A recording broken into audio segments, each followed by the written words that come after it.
So my mom's Christmas present to me this year was a canoe. Actually, it was a canoe paddle that was serving as an IOU for a canoe until we could get to the spring when hopefully they'd be on sale for cheap. And about a month ago, my mom and I went to Fleet Farm with my best friend and we picked out a canoe and life vests and paddles and a thing to put it on the car.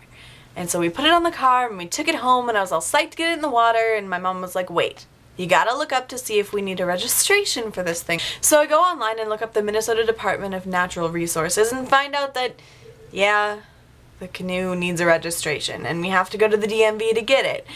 But we have to wait because I'm in school for most of the time that DMV is open, and when I'm not at school, my mom's at work. So finally today, my friend and I decided, yeah, we're gonna go get the canoe registered and we're gonna get it out on the water. So we go to the DMV and we wait in line, take a number, now serving, blah blah blah. And we get up there and I hand the lady this form and she starts filling out information and looks at my birthday and says, you have to be 18 to register a boat.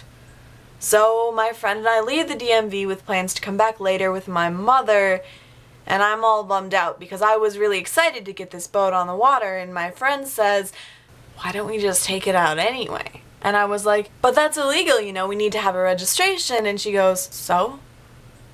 And so eventually I cave and decide that, yeah, we'll take the boat out anyway. So this is Annabel Lee's Maiden Voyage, and we are kind of being a little bit illegal because we don't have a permit for her because I'm not 18. Emily says hi. Not registered. Okay, so she's not registered because I'm not yet 18 and will not be 18 for another 6 months, in which case it will be winter and I will be in Wisconsin. So we're gonna wait to do that until my mom's out of school so she can register it in her name, but until then we are still out on a lake. And while we're out on the water and we get all the way around this like awkwardly C-shaped lake to the other side past the boat landing, and we're chilling, we're having a good time, and I go, hey Em, maybe we should start heading back now. And just when we try to turn around to go to where we need to be, the wind kicks up. Now normally that wouldn't be a big deal except for the fact that we're on a lake, so we have no current, so the only thing getting us to move is ourselves.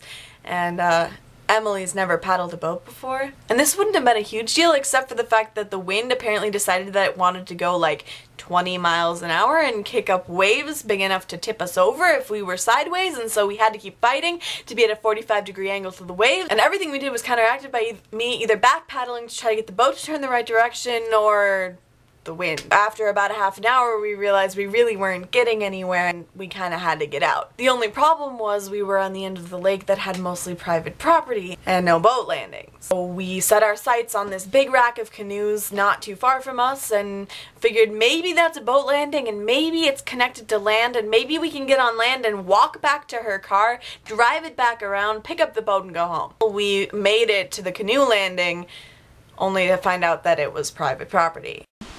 We're not really supposed to be in here. So we lug the canoe all the way down this path and we get to a fence and we get kind of stuck. All our gear goes over fine, but the boat, not so well. And so eventually the man who lives in this house came over to see what was wrong and apparently had a key to the gate. So now I am waiting for Emily and the Good Samaritan to come back and get me with Bo, hopefully, and hopefully getting the canoe and all the gear back in Bo and back to my house before my mom gets home because she doesn't know we took the canoe out. It got me thinking later after we got home. Being stuck out in the middle of that lake is kind of a lot like what goes on in life. You know, after you're done with the whole elementary school, middle school, high school, do what we tell you sort of thing. You get stuck out in the middle of the lake and you have to do with it what you will.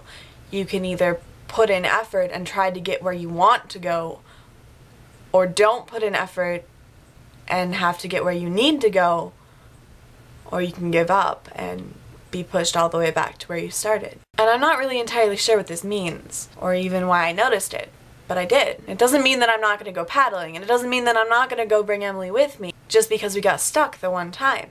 But maybe it means I'll pay a little bit more attention to the weather, and I'll know a little bit more of what to expect. Just like in life.